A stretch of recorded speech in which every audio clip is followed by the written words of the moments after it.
Welcome, everyone. Thank you all for coming. Did everyone get food, coffee, beverages? We're going to get started with the presentations in just a minute. But first of all, thank you all for coming. This is our second Venture Mentoring lunch, and we're excited to have you all here. These lunches are really a staple of the program, so that you have direct exposure to our ventures on a regular basis and to one another. So with the Venture Mentoring Network, we really want it to be university-wide, and we want it to be a strong community. So thank you all for coming. We have the next lunch is on the calendar for May 20th, and we have a social the week before on May 12th. So mark your calendar for both of those dates, and we have registration pages that are live and going live. And so we're excited for both of those. Since our last lunch, we've had some great engagement meetings between mentors and the ventures that presented last time. So those relationships are evolving and have been going really well. And we will keep working on those and keep you posted. I'm going to have Joe give us an update quickly for the steering committee. Thank you, Lauren. I just want to announce that the steering committee is going to have a brief meeting in this room after the presentations today. Remember, the purpose of our steering committee at this point is to get university-wide buy-in for our program.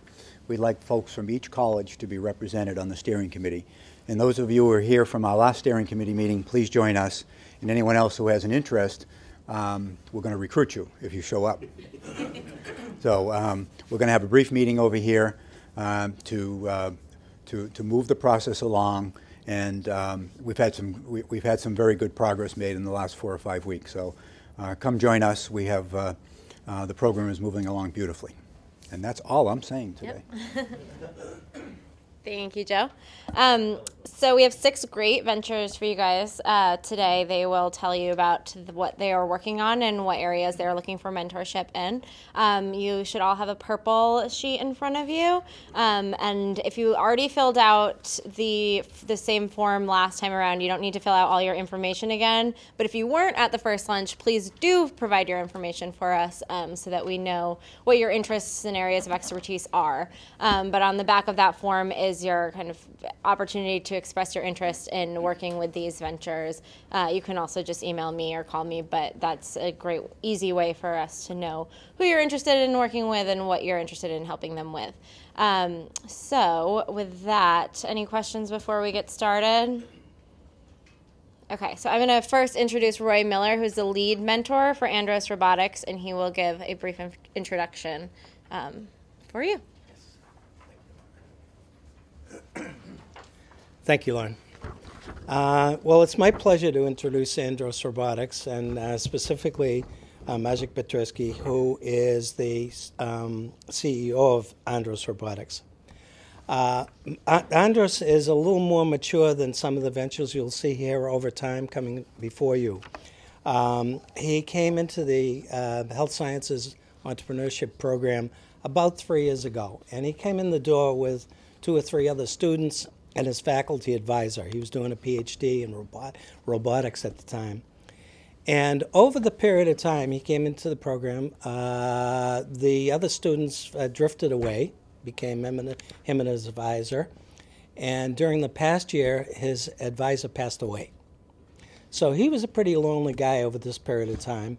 And I would put him as a success story as far as venture mentoring is concerned. And I tried to think of the key success factors. Number one, he was very, very consistent. We had regular scheduled meetings, and he was always there and always came prepared and did his action items, and very, very consistent in that. And the other, I would say, a key ingredient, he's extremely coachable. So he's always listening, always learning. So he just didn't say, yeah, sure, and then go out. He was always taking that on. So it's, in my mind, a success story from that need. I see that on the sheet he lists his current mentorship needs as industry contacts, and connections. And I would say to you, well, isn't that life? I mean, that's a need. This will go on for your, it's not just an immediate need, lifelong need. Maciej, please.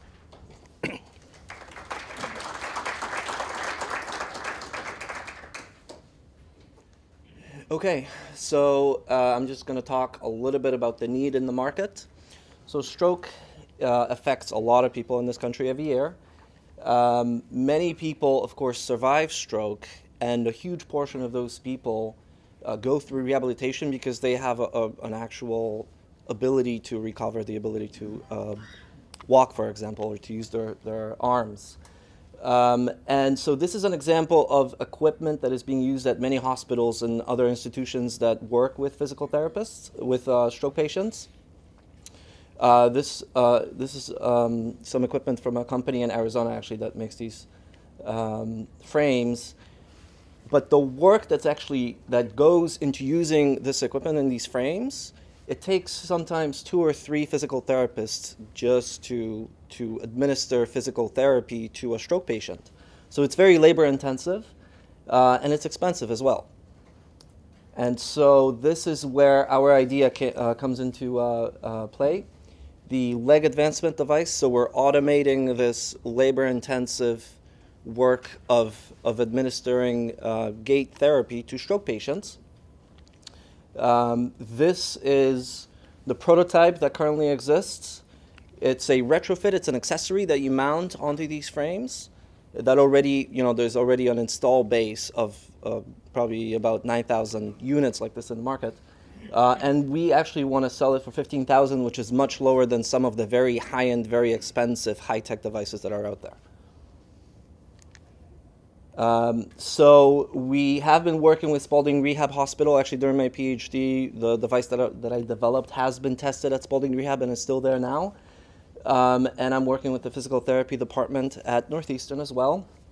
And of course, I've been mentored by the HSC mentors for the last 2.5 years or so.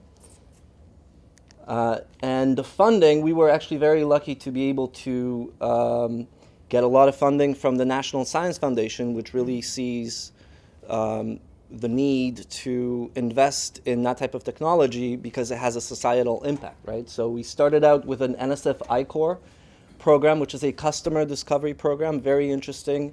This is where engineers come out of a lab and get to learn about the market and the market needs. They get to talk to potential customers and see if there's actually a need for the technology that they want to commercialize.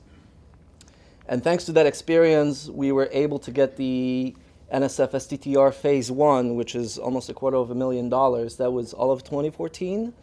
And so with that money, we actually built a prototype that proved to be very attractive to a company on Long Island in New York. So then they invested along with NSF Phase 1B, and now we are waiting to hear about Phase 2. Now this would really allow us to get the product out there on the market with $750,000 for 2 years.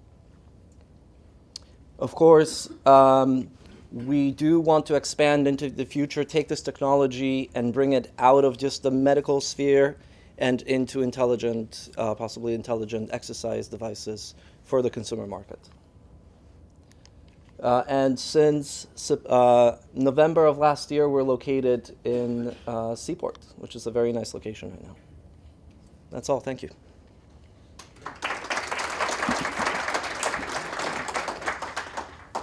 Any questions? Paycheck, what are your needs right now? Right now, I have great mentors. I have funds from. Yes, I have money from NSF, and I'm expecting to get more. My chances are very high. At some point, I need to expand into a bigger market, and so it would be very interesting to pursue that, and that would require. I'm getting money from NSF because it's a medical device. But now, if I want to pursue consumer products and exercise devices, that may not. Then it may not be as easy to get government funds. So then I would be looking for private investment, essentially, right? Angels and such. Someone from that industry. Yeah, definitely. Adam? What's your IP protection? So the IP is owned by Northeastern, and we're going to license that from Northeastern. Do you see the potential more on the medical device side or on the consumer side?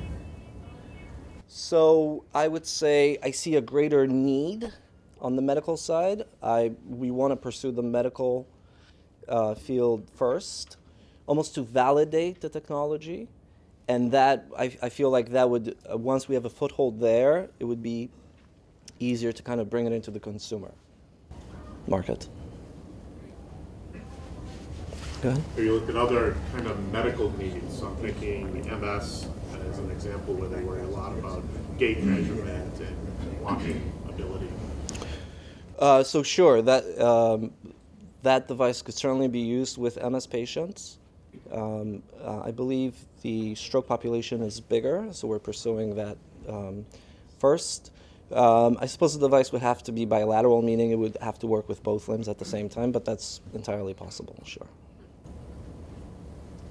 Do you think there's any interest from the veterans, the VA, for movement surgeries, prosthetics, things like that? They might be interested. I've actually gone to the VA hospital here in Boston once when I was doing my customer discovery. The VA, I think it was last year, they actually came out with a recommendation that for upper extremities, robotics are useful. That was a big deal. This is the first time that someone out there said, yes, robotics for rehabilitation offers great advantages. And so there's actually a lot of companies pursuing upper limb robotic devices now, just because of that. As far as limbs go, the loss of legs? Well, this is a therapeutic device to be used at the hospital only. With, I mean, there's Biome, right? They used to be called iWalk. That Professor Herr from MIT makes the prosthetic ankles. There's other players in that field. So I'm focusing on therapy, on robotic orthoses. So the limbs are not missing; they're there, but you need this automation of physical therapy. So it doesn't have any value training someone with the newly applied? Oh, I see what you mean. I've never thought of that. Thank you. That's a good idea. That's what I was leaning towards. Yeah, sure. Anybody else? Okay, I guess that's it. Thank you.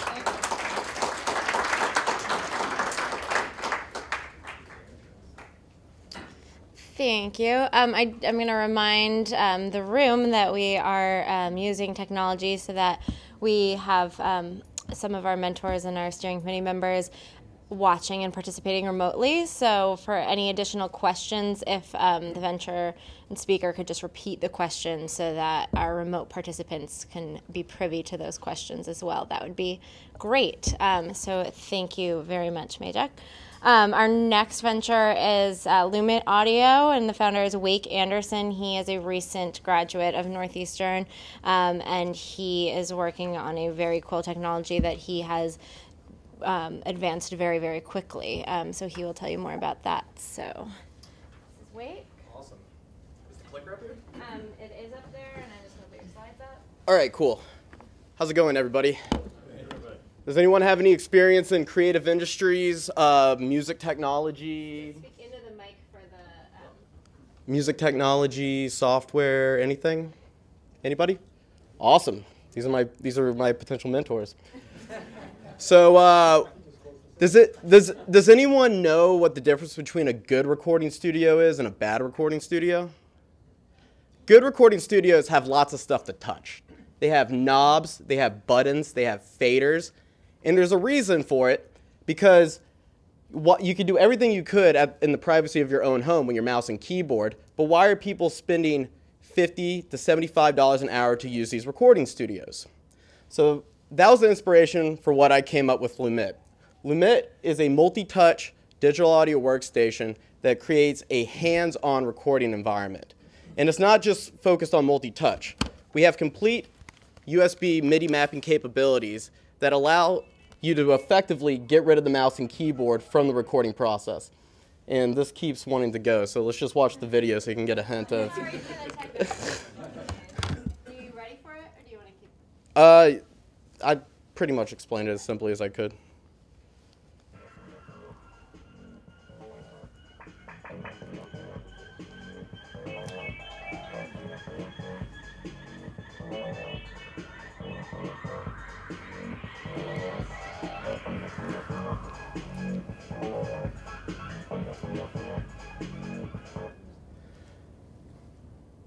All right.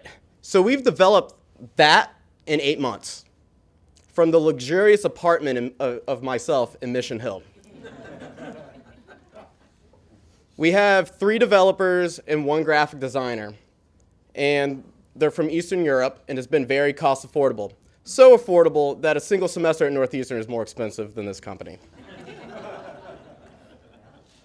So if you were to subdivide our market, we have professional music producers, and we have amateur music producers. All right. So the companies that you see under professional music producers have really got that market. They are very good. However, their softwares are complicated, they have extensive menu options, and they're not intuitive for amateurs. On the complete opposite side of the spectrum, you have StageLight, which is the epitome of an amateur software. It doesn't have advanced mixing features. You can't mix, you can't master in it.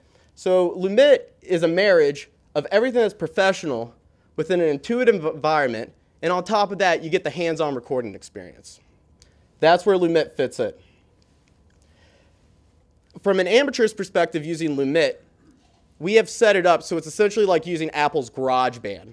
However, you have no choice but to use professional pitch correction, tempo manipulation, and beat detection algorithms.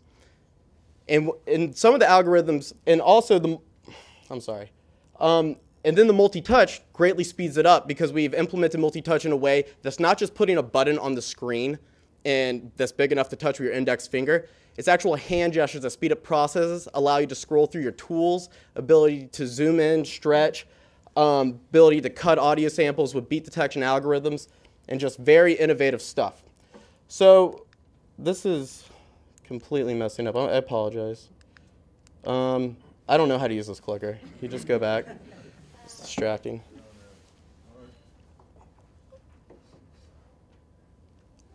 All right. So we presented. No, go back. All right. So we presented at the National Association of Music Merchants in January, which is the largest music products trade show in the world. We received great feedback from our appearance at NAMM. We got a wholesale distribution deal with not only the largest music software distributor in the world that supplies software to Guitar Center, Sweetwater, all the major retailers. We got a distribution deal with Amazon Prime. And we actually we were going to be 100% digital product, but Amazon wants physical product. And they're going to purchase it at wholesale, it becomes their property, and they're responsible for marketing and selling it. So we're on the last leg of development. We have the last sprint from April 6th to May 6th. We're spending the rest of the May doing quality assurance and getting the final bugs out of the system. And then we're going to launch the public beta in our advertising campaign. And we're already speaking with Sonic State, which is one of the largest music technology blogs in the industry, Future Music Magazine, Electronic Music. And here's an example of some of the marketing that Amazon can do for us. This is an advertisement from Twitter. So we're going to be launching pre-orders for the physical copies of our software through Amazon Prime on June 15th. And we're going to be launching the product, we're going to be shipping the product on September 15th. It'll be available to buy, to purchase. The beta is essentially the demo. And what's awesome about the demo is it allows people to create music and save their project files for up to 30 days. They can spend 30 days creating, writing music, and then by the 30th day, the save and open button goes away. So you have no choice but to purchase it. The idea is that people start making music in the system, and then they need to continue it, and the only way to do it is to purchase our product. So that's our little selling secret. Okay, so I have some notes on here. Now we're getting to the mentorship parts and what I need. Of course, we're going to market. So for marketing, I need people to help me create accessible marketing materials. I need people to help me create educational marketing materials. Help build personal connections with our user base and our customers. We need public relations, the ability to tell stories, the ability to help me formulate my story a little bit better. Interview preparation, because I'm gonna have to be interviewed by all the top major music blogs and all the major publications in order to get my product out there. Anyone that has experience with search engine optimization, Google Analytics, and driving website purchases is a plus. All right, next slide. All right, for raising capital, the ideal person is someone that has experience with creative industries, someone that has angel investment networks, VC networks, that can help obtain seed funding as well, pitch planning and creation, as well as communicating value for creative products. Next one. And then, of course, the business development side, which is kind of well, there's some aspects of marketing that play into this. Market research, product development strategy, surveying the target market, offshore development, recruitment, distribution networks, and product marketing. And that's all I have, so thank you. And I look forward to working with one of you.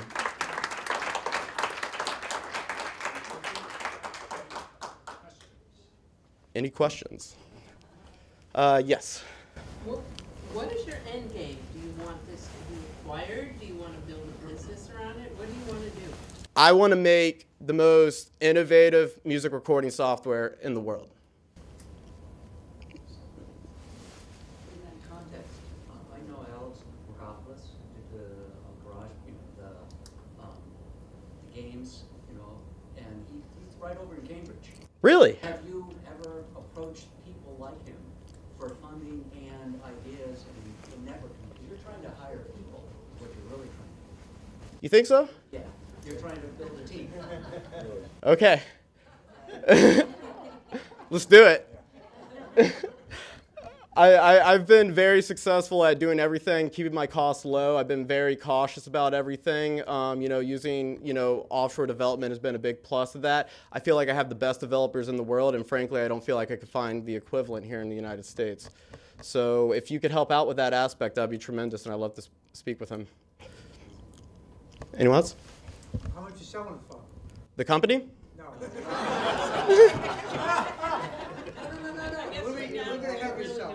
$155 a download. Is it a candidate for Kickstarter or something like that? Yeah, but we're so far ahead in the game that, the risk of losing the Kickstarter could hurt some of our distribution deals. So since we're launching in June, I don't think we really need it. Anyone else? Who owns the product? Did you say that Amazon owned the product? No, I'm saying Amazon is, we have a wholesale distribution deal for physical packaging, and they're going to be doing pre-release orders this June. Kind of like the video game industry. Video game companies start taking money, sometimes years before the video game's released. So, anyone else? All right, awesome. Thank you, guys. Appreciate it. Thank you, Wake. So next up, our next venture is Tiffany Kelley, the founder of Nightingale apps. Tiffany graduated from Northeastern with her nursing degree and MBA, right? And so she is quite the accomplished entrepreneur. She has been working with health science entrepreneurs and has a mentor team there, and has also been working with IDEA. And so I will let her share what Nightingale apps is all about and what she's looking for now.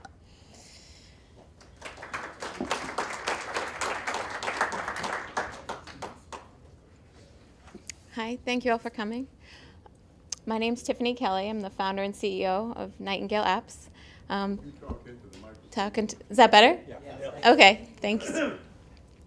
I'd like for each of you to take a moment to think as if you were a patient lying in a hospital bed and you overheard your nurses in the hallway say, "I feel like I don't know my patients anymore."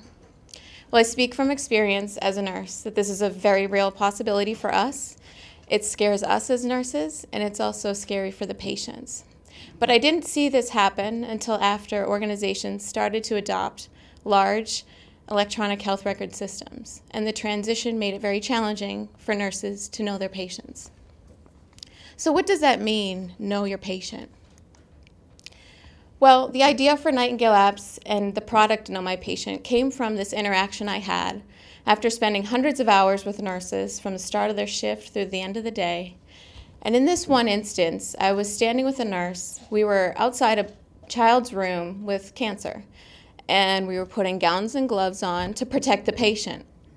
And the nurse pulled these saline syringes out of her pocket, and just handfuls, and said, well, normally I'd walk in the room and have had these already, the packaging already off. It would save me time. She said, but this parent has specifically asked that I keep them on because she's worried about her child getting an infection.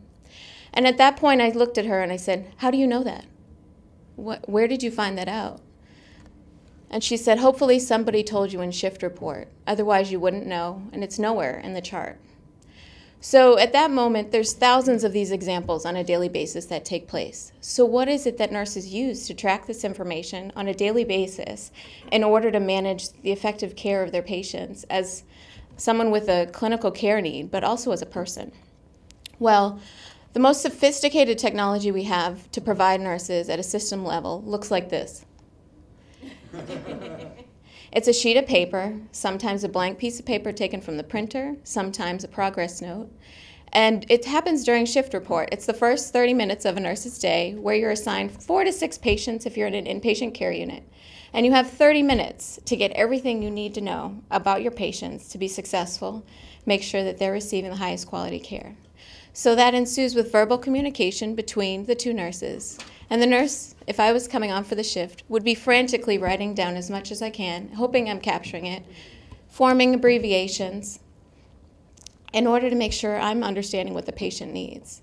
I saw this, and I did this when I was a staff nurse. But in this, where we are technologically, this seems unacceptable to me as a system level. There's also 70% of medical errors that are a result of sentinel events. So those are never events, harmful injury, sometimes death, are a result of communication failures during handoffs.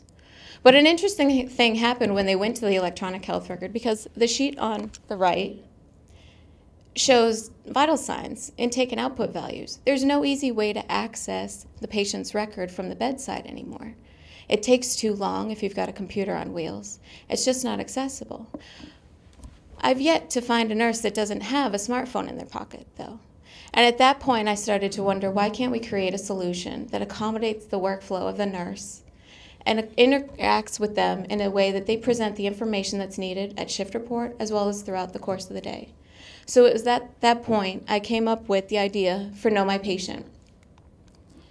Know My Patient is our enterprise mobile application system designed with research-based expert-level modules to provide nurses with the information they need according to the tasks they're trying to achieve over the course of their day. At this point in the company, we've completed the version 1 of the prototype. We are ready for our first customer.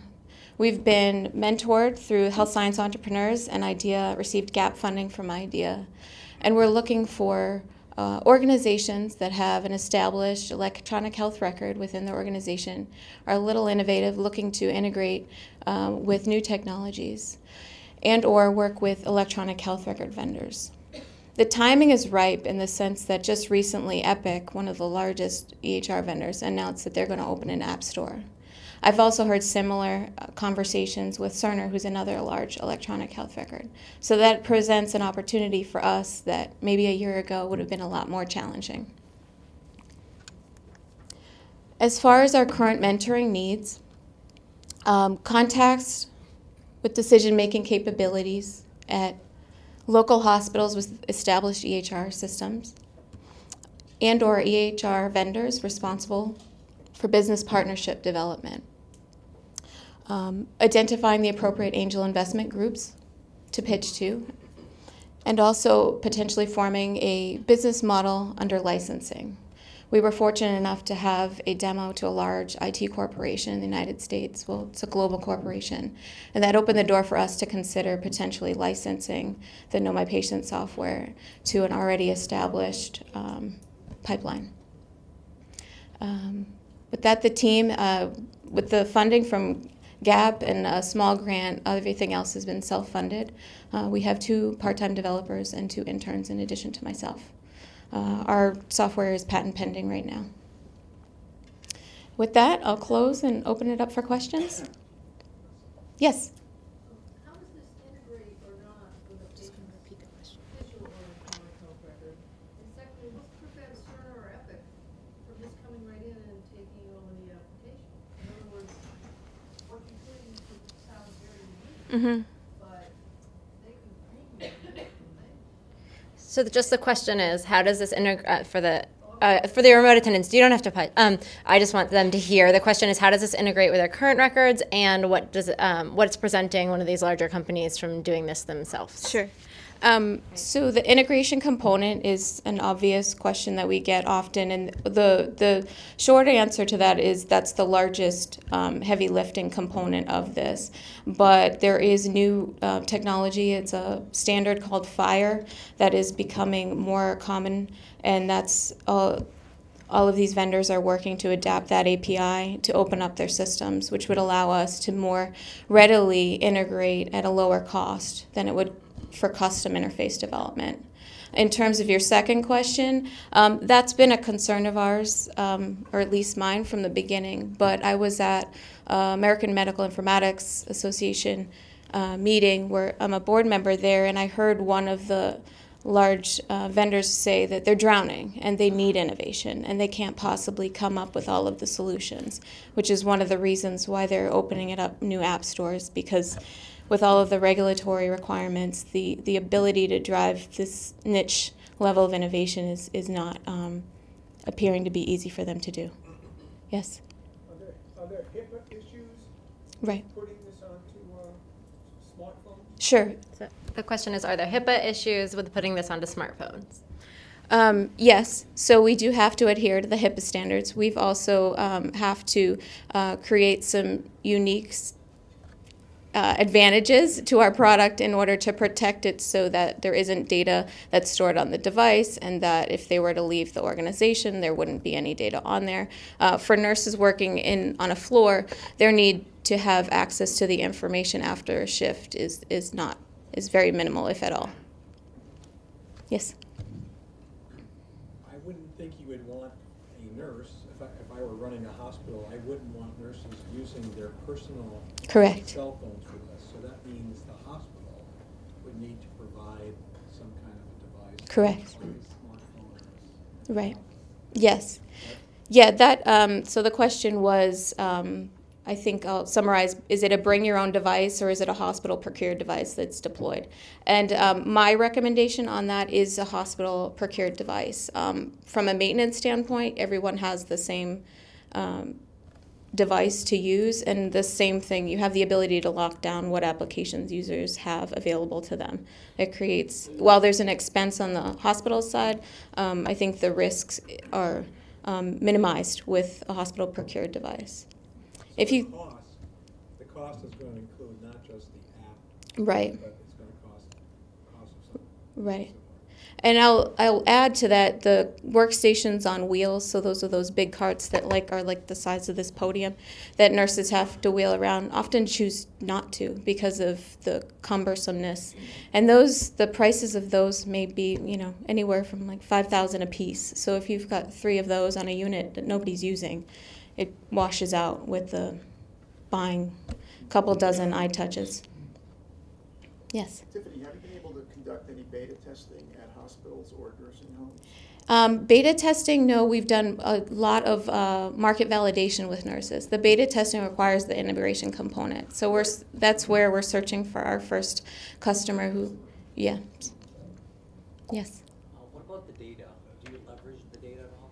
Data analytics? Data analytics in terms of which? So you're collecting a lot of data. Right. The behavior of consumers, right? Yeah, that is on our roadmap to see the patterns of usage of the data as well as what we can form with that.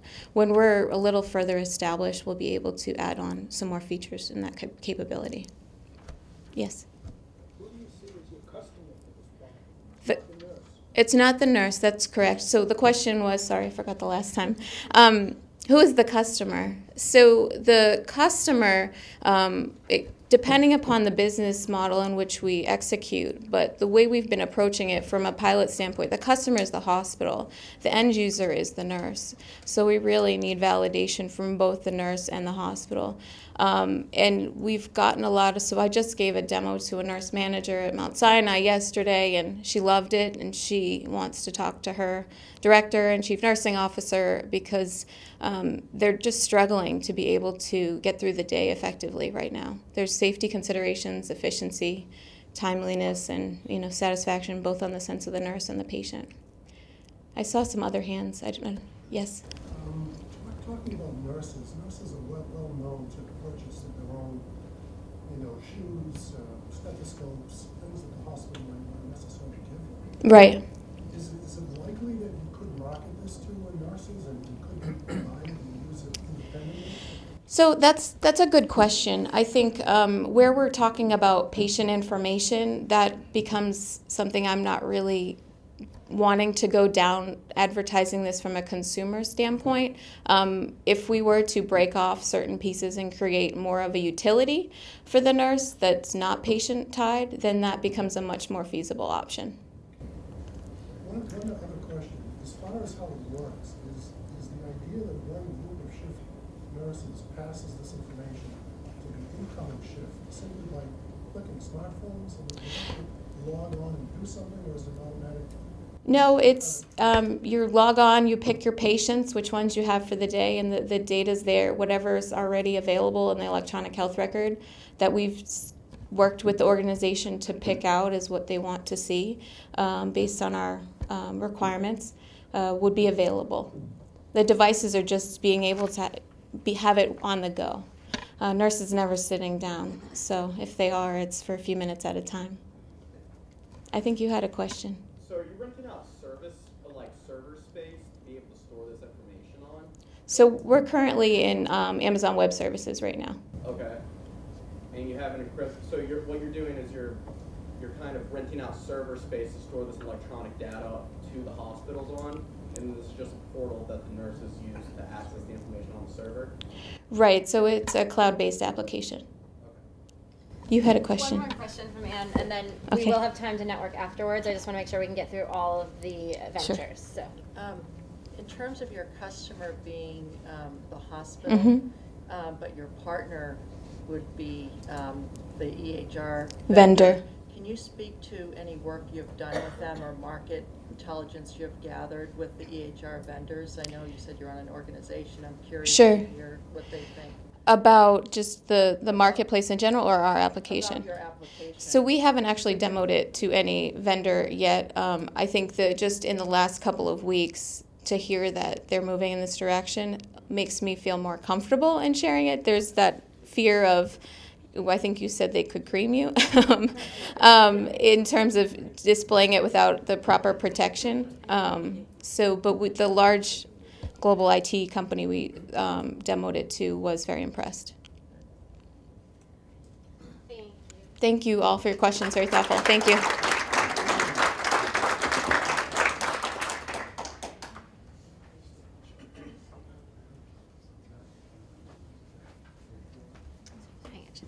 You can stay here. So thank you, Tiffany, and we will have time for questions afterwards. I don't mean to cut anyone off. I just want to make sure we get through everyone. So our next venture is StudentRabbit.com, and the founder here is Saman.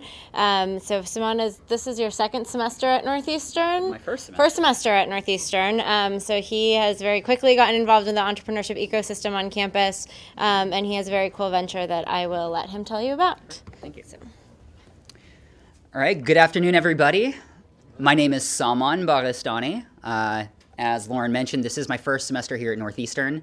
I have very quickly made my way through the idea process. As of yesterday, we are now in the go stage, so I'm really excited about that. I started this company, StudentRabbit.com, in December of 2013 because college textbooks are just extremely expensive. There really is no relief in sight, and the problem is twofold. You see, books are really expensive for buyers, but at the same time, at the end of every semester, college students are taken advantage of in mass. See, there are these companies called buyback companies. They situate themselves at college campuses all across this nation, including here at Northeastern. And what they do is they take advantage of vulnerable consumer populations, college students. They offer them a little bit of cash, and they say, give me your book. And what do students do? They sell their books for little to nothing. And then these companies turn around and they sell these same books for substantial markups. This, to me, is a very serious issue. It's unjust, and students really resonate with the service that I've created. So as I mentioned earlier, the problem is twofold. It's that books are too expensive, there's no relief in sight, and then at the end of the semester, when you have your book in your hands, the people that are offering to pay you for them are ripping you off. Now, I decided, this is a really, we're in a really advanced age of technology. There's got to be a better way than this. So I decided, let's create a website, asks 2 questions. What are the books that you have in your hands now? And what are the books that you need for next semester? And then very simply, the website matches everybody up, facilitates the transactions, provides a very simple user platform for messaging, negotiations, and ultimately the effectuation of commerce. So the solution as I just described, I don't know how effective this graphic is. It shows each book. It shows the people that say, here are the books I have, other folks saying, here are the books I need, and then it matches everybody up, and then they can buy their books from one another. Now, the market is rather large. There are 21 million college students in this country. On average, they spend about $642 per year on their books. This equates to about $14 billion in book transactions every year. Now, the plan is to expand upon the initial success that we've had. The service was launched in Southern Maine at Southern Maine Community College. There, we have had over 1 million page views. We just hit 1,300 active users. 7,500 known transactions that have in sum saved and earned students, local students, over $150,000 in a very short period of time. I can't tell you how many mothers and fathers have reached out to me saying thank you. Everybody realizes the inherent value of this service. It's really simple. But these numbers, which I'm pretty proud of, and I guess Borat is as well, these numbers represent one campus in one small part of a rather small state of Maine. So you can kind of think about the growth potential here and how quickly this growth can scale up. With that said, I am seeking the support of the awesome folks in this room, which I want to thank because it makes me feel really special to know that each of you are here because of me and a few other folks, with the hard work of Lauren and the others at the Venture Mentor Network, to support us. And I really appreciate that. That means a whole lot. I have a lot to learn. Though my co-founder and I, between the two of us, have managed to bring the company this far, we need help managing what we require, which is rapid growth. See, we saw rather rapid growth at one campus. But I'm going to be very forward with you here. This service is not very defensible. There's no IP protection. Some company could quickly see the possibilities here for profit and copy and paste. So we have what's known as a first mover advantage, but we need to really quickly execute on our growth plan. Now, I have the fortune of being right here in Boston, which is college mecca. I don't know how many thousands of college students there are here, but there's quite a few thousand. And we want to launch, as one of the folks that we've been working with said recently, you need to take all of Boston, and you need to do it fast. And I think given the emotional appeal of this service, this is something which we can definitely do. I've never done this before, so I do need help in that arena. Furthermore, if we do succeed on this next phase of growth, I definitely see an influx of additional investment coming in. I can tell you this, we have leveraged, I think I've spent $100 in total, in addition to my time, on marketing, and we've accomplished those numbers that I just described to you just a little bit ago. The reason for that, and I'll tell you this, I haven't laid my fingers on the marketing button in about 6 months. We get signups every single day.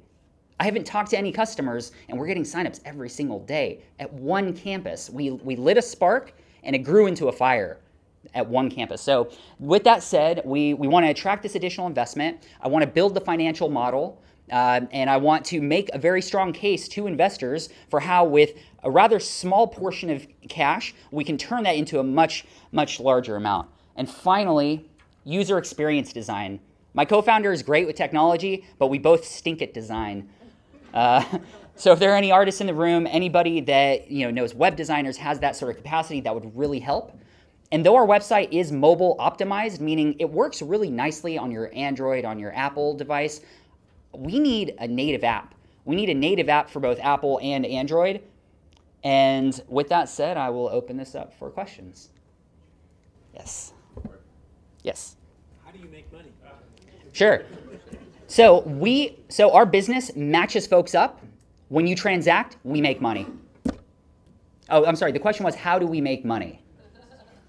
How much have you made from Sure. So we wanted to test out the idea of a student-to-student exchange. The idea was first prove out that concept, and then once you do, then implement the transaction platform that generates revenue from each transaction. So the answer to your question is we have not made any money at all. All of the money that's been made has been for the student sellers and the student buyers who have saved money. Now, in further answer to your question, I asked folks, would you be willing to pay $5 to access a $30 savings? The answer is overwhelmingly yes. So I have no fear that once we've proven this concept, which we clearly have, that folks will pay that transaction fee. Yes? How do they pay each other? Okay, so the payment is made to our website. Our website then stores credit card information in Braintree's vault. That's a PayPal company. They've actually offered to rather generously waive all transaction fees for the first $50,000. What happens is you pay us. Once the transaction happens and we have ways to verify that it has happened, we then move the money to the seller. Yes? I'm just thinking back to my college days. Students have been selling and buying books for decades. Where's the real added value? Are you helping them ship the books? Sure. So the question is, where is the real added value? The added value is that we have instantly matched you with the person that wants to buy your book or with the person that wants to sell you their book. So the added value is in our ability to effectuate a match. So the moment you answer those two questions, what you have and what you need, our website does all of the legwork for you. In fact, you don't even have to come back to my website. We'll email you when it happens. Once we have a mobile app, it'll push that notification to you. You can act instantly on it and transact. Just to be a devil's advocate. Sure. If I said I want to sell books, I want to find books, I know I can go to Craigslist, I can go here, there.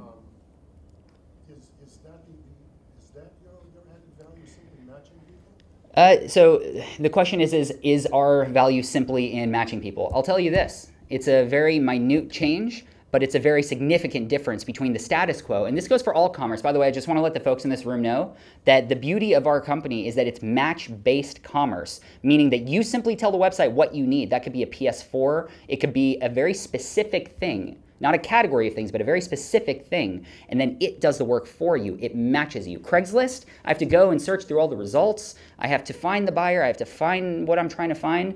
Here, you tell it exactly what you need, exactly what you're trying to sell, and it won't bother you until it's found you the demand you were looking for. Question? Have you thought about raising revenue from an advertisement stream at all? Absolutely. The question is, have we looked into ad revenue? That was one of the first things that we tested out. I reached out to quite a few local businesses. They were interested, but at the time, the size of our user base, though it was approaching 1,000, wasn't large enough and broad enough for that to really be a value for them. That said, and absolutely, I mean, as this service continues to grow, there's definite value there down the road. Last question. We will have time afterwards, but I just want to make sure we get through all the ventures. I saw another question back there, table 5, I believe. No? Yes?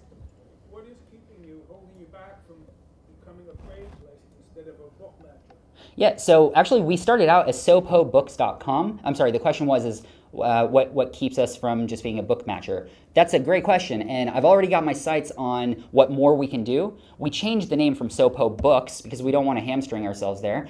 We are now Student Rabbit. We see all kinds of value in matching students on things they want to sell, matching students on housing, matching students on tutoring, matching students on, there are all kinds of excellent opportunities here for us. So no, do I want to be a peddler of books for the rest of my life? Absolutely not. We are a tech company that matches people with what they want. All right, great. Thank you. Thanks. Thank you so much, Saman. For anyone that's really eager for an update on the Huskies, there's 9 minutes left in the second half, and it is 45-54 Notre Dame. So we're hanging in there, but it's not as close as it was. So fingers crossed. So the next venture we have is TAVANA, and the founder is Amir Farjadian. I'm sorry, I'm butchering that, but you can correct me. So TAVANA has been working with both health science entrepreneurs and IDEA, and I will let him elaborate on his business. Thank you. Hello. Is it loud enough? Okay, nice to meet you all. Thank you for having me. It's an honor. It means we did something valuable and good. So it was very exciting, Saman. You were conveying the excitement. I was excited. Good job. I'm in the bike business, bike safety business. I came to this country 5 years ago. One of the sad scenes that I've seen was the ghost bike. Ghost bike is the white bicycles that you see across the streets chained to posts or whatever is close to them, and that represents the cyclists who just passed away on the same spot. And that was a very sad scene. I couldn't believe that something like this, people get killed just because of biking for all the good things that it has. So I started thinking what we can do. By schooling, I'm an engineer. I thought that's a shame on our face. We need to do something. I came up with a couple of ideas. I started working with HSC mentors here. I received excellent advising needs, and then later on I joined IDEA. And so on, we had a couple of pivots to what I'm going to present to you right now, which is, we call it Bike Beacon, which in a sense is a novel collision avoidance technology for cyclists, and I'm looking into the pedestrians as well in the future. So then, this is a little stat for those of you who haven't heard about this. There are about 700, which means 2 people every day in the United States die in bike accidents, and more than 130 get injured just because of biking. In the Boston figure is about 500-600 accidents and about 2-3 deaths every year. What we did, we started interviews and we figured out that the best way to do this, to approach this, is cyclists blame drivers, drivers blame cyclists. Each one thinks the other party is at fault. So additionally, cyclists don't usually like to add something to the bike for numerous reasons. We thought the solution can be implemented using an app. So as a cyclist, all you need to do is to download Bike Beacon app on your smartphone. And that app will talk to the cars. Now, in the cars, we have 2 solutions. The most immediate one is the driver's smartphone. So you talk, your cyclist smartphone talk to the driver's smartphone. The more future and harder solution is a piece of hardware, which is this prototype, that can be implemented, built into the cars for future, along with all the collision avoidance technology that are being implemented these days for a couple of grand in luxury cars. Here we are speaking of a few $100s, very low cost.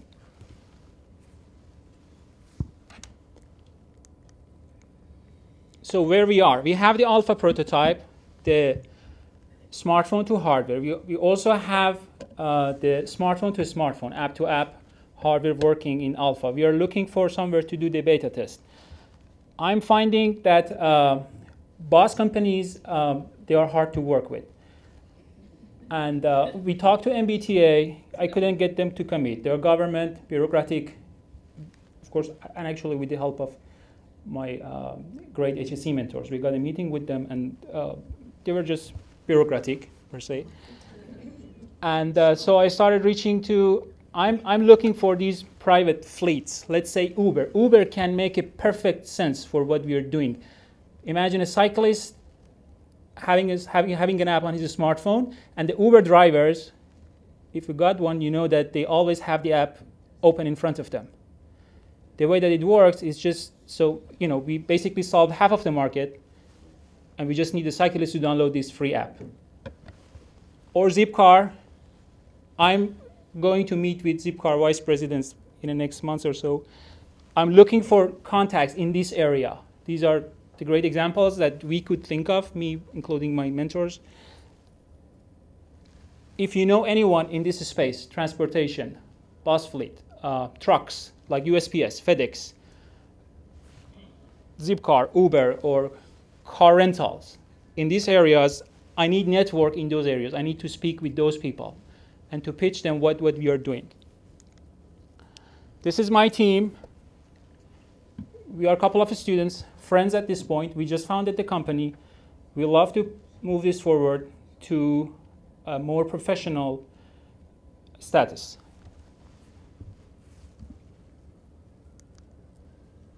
My lovely mentors, from HSE and, of course, IDEA. I was really honored. I'm really blessed to have the chance to working with them. What we have today couldn't be accomplished without their contribution and their timely mentorship. Where we are now, we just got 10K plus 1K for prototype funding from IDEA. Thank you to that. And we have 3 patents by Northeastern. Northeastern owns the patents. We will get the license. Immediate needs, as I just said, I need mentors who know the transportation space, car manufacturing, insurance. They are the ones who benefit the most from lower accidents, hypothetically. Public transit and fleet owners. And of course, we need funding to start the company and supply the upcoming pilot program. That's it. And questions, please. Yes. Can you explain how the Bluetooth helps, I guess, decrease accidents? It's a blind spot covering. So basically, the driver will know. According to Boston Police Report, 30% of accidents happened because the driver did not see the cyclist. We have dooring problem that you just open the door, you don't know, and the cyclists come into the bike lane especially, run to your door. So we want to alert the driver that, hey, the cyclist is coming close to you. Or in terms of large vehicles kill the cyclists. They run over them because basically they just don't see them. It's a blind spot issue. So we want to cover the blind spot. Yes. Have you looked at the stats in Europe? Because there's a lot more bike riding there. Places like Amsterdam, Denmark, Sweden, Norway. So let me repeat I should repeat the question, right? The question was if I looked into the Europe stats. Yes, Europe actually has a much bigger market. The number is almost 4 times more than the injuries and the killed people. And of course, the bike culture is much more there. I'm aware of that, but I had no connection with them so far. And I know they are spending money on this, on other technologies, which I think we have premium performance over. It's just a matter of not having the right contact. Yeah, they seem to be, like Denmark, for instance, I was there this summer. They seem to, I think 60% of people commute to work via bike. They seem to be a lot more privy on spending money on bike safety. Do you know anyone in Denmark? I do. I do. Oh, okay, awesome. Then let's catch up. Sure. A question about how does this work operationally? If I'm riding down Commonwealth Avenue and I'm passing 5 cars a minute because they're stopped at a red light, how do you know where your avoidance, which car you happen to avoid? Well, the question. How does it physically? What message do you get? It's an audio-visual feedback. So you basically hear a bike bell on your phone, let's say. When you're passing, when we know that you are in the blind spot, when you're passing the car at that high speed that you're saying. So one more question. We just have one final venture, so we'll take the last question. Please. Here. Kind of a 2-part question. Part of what you was raising. How do you coordinate the frequency between every bicycle and every automobile? And suppose there are 2 bikes in an area at one time. How does the car know which bike he's even listening to? I don't understand how you can coordinate that. Well, the point that we are looking for is to tell the driver that there is a bicycle around you.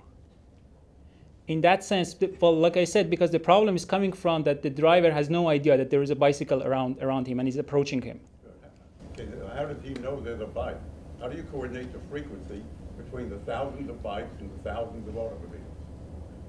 I'm driving along. What if I don't have a smartphone? Assume I do. How do I know that I'm hearing a bicycle? How do you coordinate the frequency response? Well, frequency, you mean in technical terms, or I think I don't get the question. It's the distance between the bicycle. The bicycle is emitting a signal. The signal's got to be at some frequency. Yeah, maybe I'll help. The Bluetooth device in the app, you can basically, based off distance from the Bluetooth in the app, you can basically, you use that to leverage frequency and distance and speed. is it as straightforward as the bike is broadcasting that I'm here, any car within range is hearing that the bike is Exactly. Thank you. Yeah, exactly.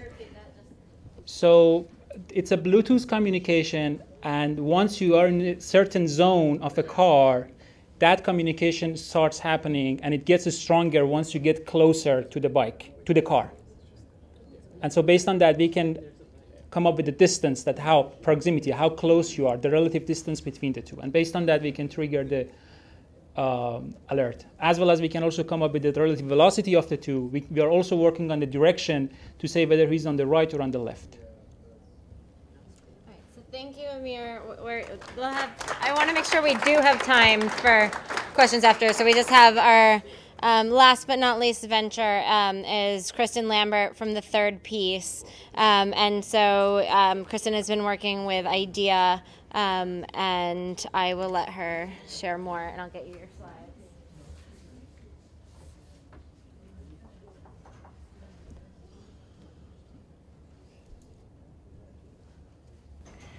Good afternoon. My name is Kristen Lambert, and the name of my company is The Third Piece. And what we do is we create these really beautiful hand-knit accessories. So how about this winter, huh? Was this not one of the worst winters we've had ever? Record-breaking. So what we do is we have these beautiful, innovative, fashion-forward hand-knit pieces that are all hand-knit here in America. But what we really are is an innovative, creative fashion brand that really hopes to inspire and change the way people look and view about knitting.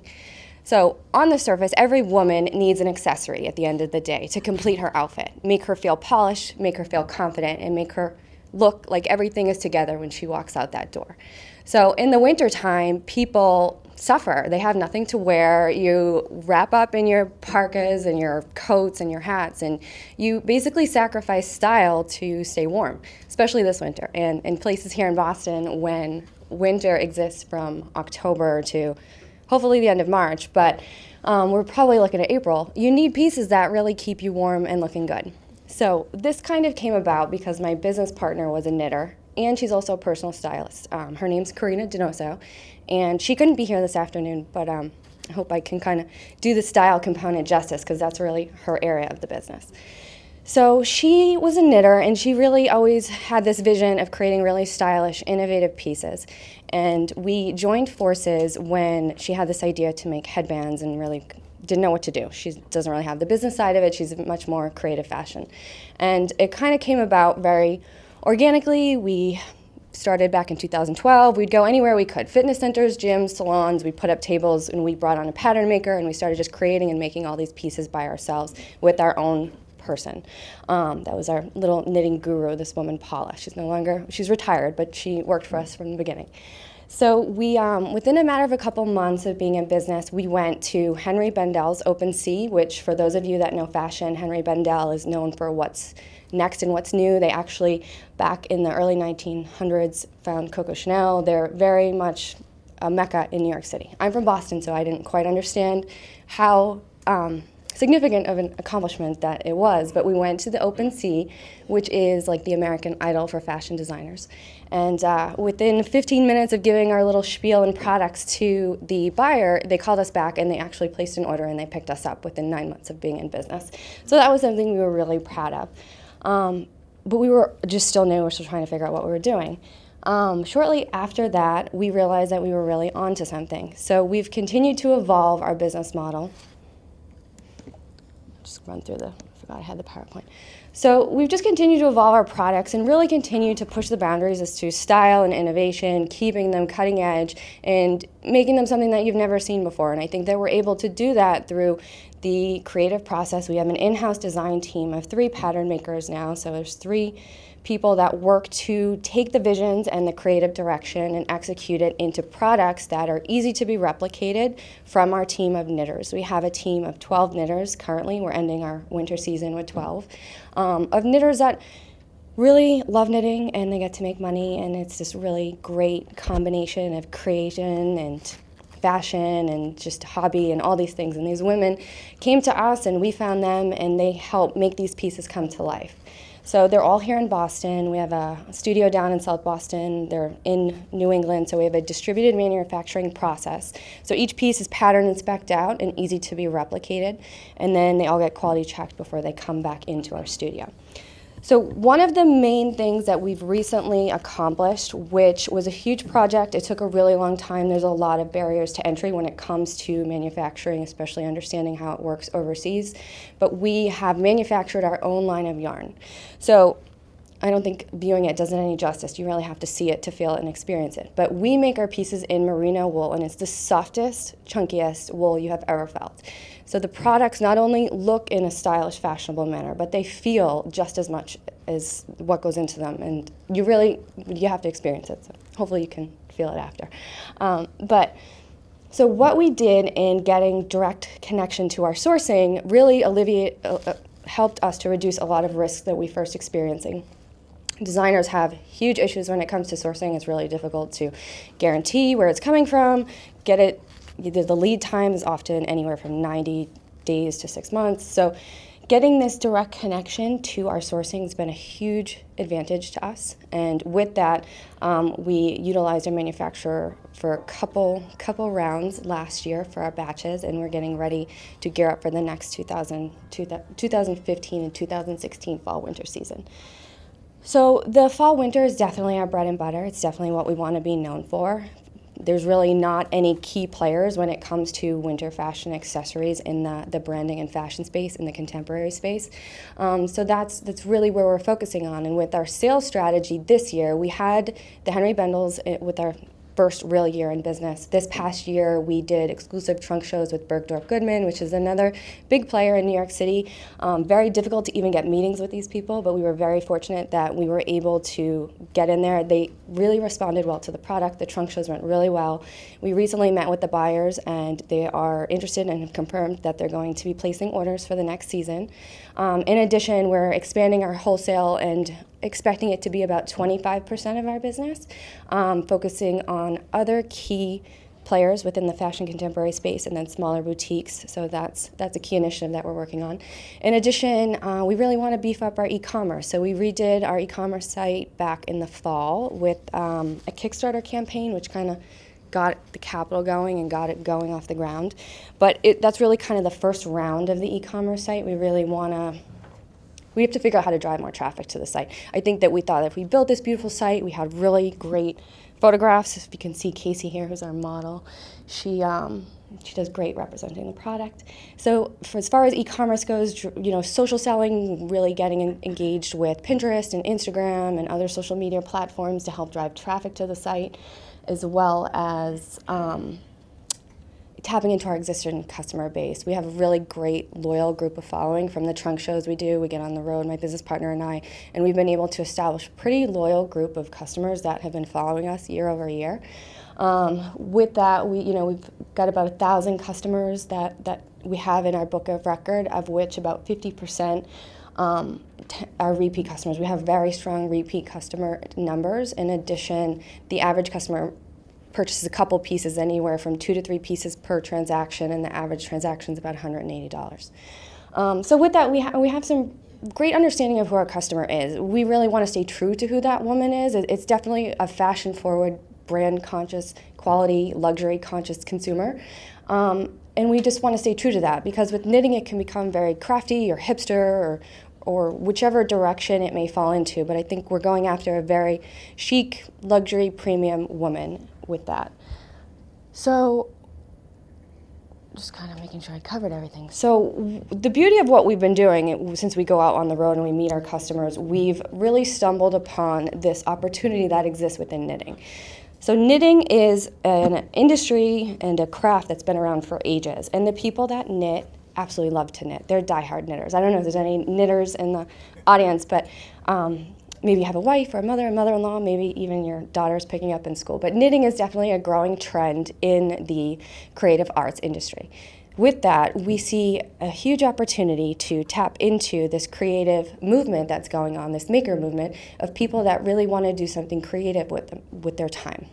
Take their iPhones and put it away, or use their iPhone as a tool to make something that they can either wear themselves or give as a gift to their friend or to their loved one. So with our knit kits that we're rolling out with the same yarn that we're utilizing to create our products, we want to create a really high-end knitting kit that allows the user to have tools which would tie back to our e-commerce site and learn how to take up the craft and either make a scarf, make a hat, make a pillow, do something creative with your hands. So that's the second phase of our business, which we're leveraging our existing resources, and we're building our own little knitting curriculum. We're rolling out workshops, which we're rolling out in the next couple of weeks to really kind of test it. I was actually the first person, because I will admit that I'm not a knitter, but I was the first person to take our workshop, so I learned to knit. I'm on my third session.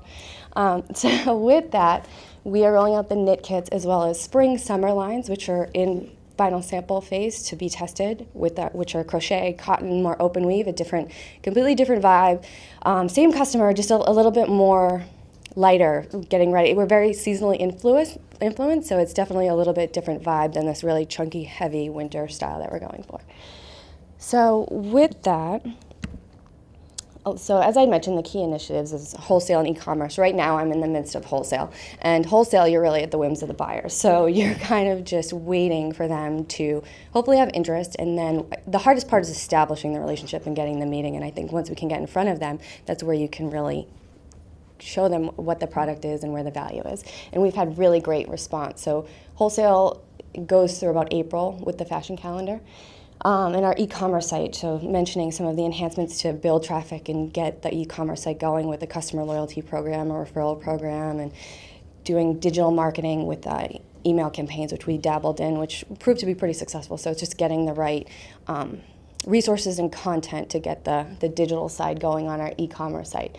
So branding is key to what we're doing and really getting our story, telling our story, and communicating the product. So we've done a great job in branding. We rebranded with our logo and make sure all of our packaging is on par with the product and the pricing, and you feel like you're getting a really luxurious product.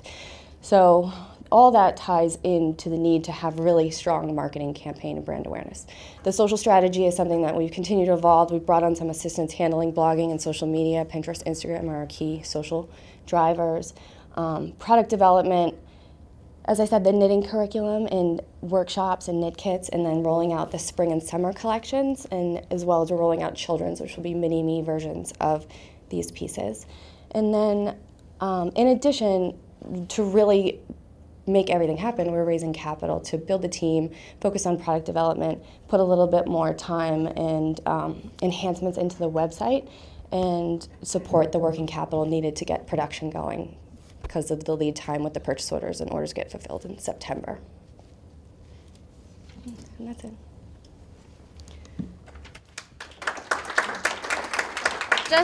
Thank you so much, Kristen. In the interest of time, I'm going to ask that any questions for Kristen. She's going to be right at this table. Find her and chat with her, as with the rest of our ventures. So I think TAVANA's at that table, Student Rabbit, Nightingale, Lumit, and Andros. I think there's still some desserts and coffee. Please help yourselves.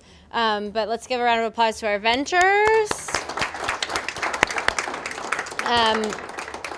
And thank you again to all of you for coming. Particular thanks to our steering committee and to Dan McCarthy, since he and Jeff, who is joining us remotely. Dan's here, since they're the reason we're all here.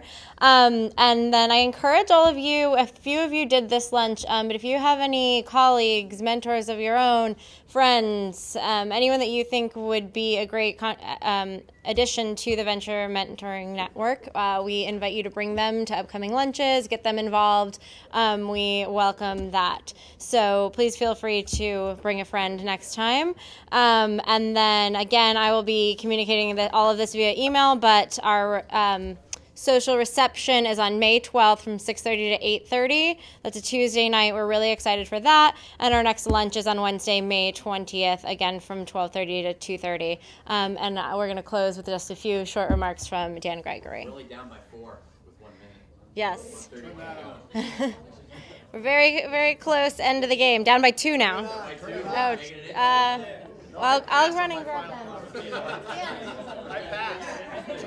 Sorry, Dan. All right.